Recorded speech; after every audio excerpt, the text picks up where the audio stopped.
Just remind people the size of California. It's the size of 21 state populations combined, fifth largest economy in the world. We're the largest, and most folks listening perhaps don't know this, we're the largest manufacturing state in America, $412 billion of output. And put that in perspective, that's 41% greater than Texas and their manufacturing base. And so no state in America is more impacted by Trump's tariffs, Trump's tax increase, Trump's regressive de facto sales tax increase, and all the uncertainty that he's brought to bear to our markets, to our allies, to our relationships and trade and supply chains around the globe. And as a consequence of that, we're already starting to see the effects in my home state, not least of which today, the markets, your 401k was impacted, the NASDAQ dropping significantly, NVIDIA, a great California company, great American company, one of the dominant global companies, took a $5.5 billion charge related to some of the uncertainty, the toxic uncertainty coming from the Trump administration. And so we sued. This is our 15th lawsuit since Trump took himself back, or rather got back in office. That's what we got to do, bring and them we to see court. the Trump administration saying that he They does might not not listen have to the the court, but unilateral they authority can't ignore it to forever. oppose these tariffs. And we think we're on very, very firm ground. And we used the frame around the major questions doctrine. I won't get into the details of it, except to say the Supreme Court recently adjudicated against the student loans from Biden and against Obama's Clean Power Plan on the major questions doctrine.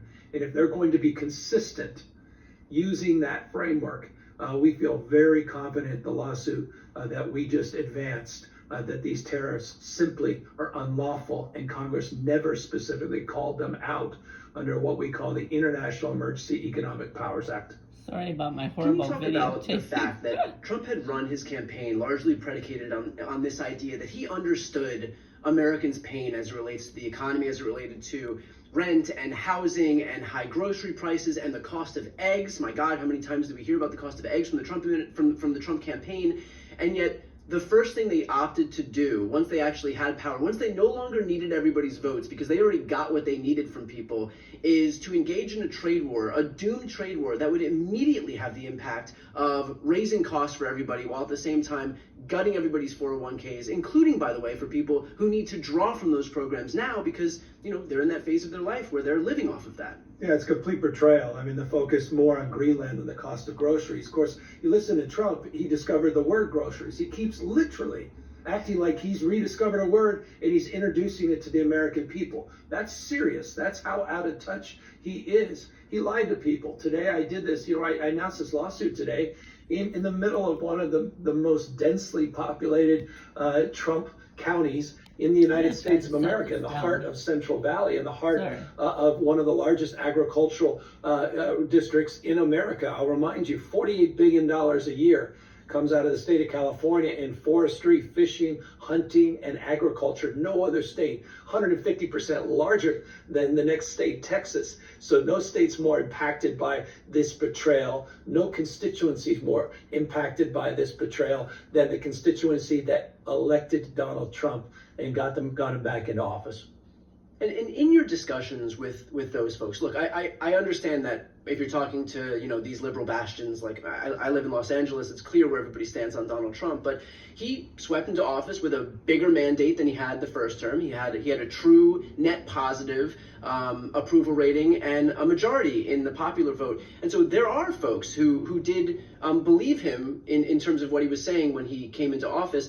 In your discussions with those people, the people who actually did support him, maybe he pulled off support from Joe Biden, or maybe these are folks who didn't support Trump the first go around. What have they been saying about the impacts that Trump's tariffs are going to have on them personally, their businesses, their trade, and so on? I mean, they're devastated and they feel betrayed. That said, I think the deeper question is do you think they would vote for Trump again? And I think they might. And it's a deeper conversation we need to have as to why. But they're devastated because of the uncertainty. They're devastated because of the impacts of that uncertainty on their business. Let me be specific. I was at an almond farm today, and the impact to her farm, which is generational,